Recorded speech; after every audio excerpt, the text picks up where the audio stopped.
माझ्यासारखी मीच असा विचार करत मी आरशात स्वतःला बघत असताना अचानक मला लक्षात आलं की सुरळीची वडी बनवायची आहे आपल्याला.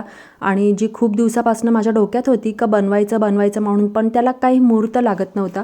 तर म्हटलं की चला आज आपण बनवायची, म्हणून थोडंसं मी लसणाच्या पाकळ्या घेतल्या, हिरवी मिरची घेतली, 1 वाटी दही घेतलं आणि 1 वाटी बेसनचं पीठ छान मिक्सरच्या भांड्यामध्ये मिक्स करून घेतलं की एका पॅनमध्ये काढून घेतलं आणि त्यामध्ये मी 3 वाट्या पाणी ॲड केलं.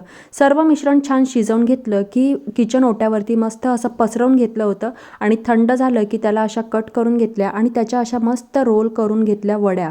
आणि वड्यांना आता तडका ॲड करायचा आहे, म्हणून थोड्याशा तेलामध्ये थोडा कढीपत्ता, थोडेसे मोहरीचे दाणे आणि पांढरे तीळ असा मस्त तडका दिला आणि त्या वड्यांवरती ॲड केला. वड्या मस्त खमंग झाल्या होत्या तडका ॲड केल्यानंतर आणि चवीला तर अप्रतिम झाल्या होत्या.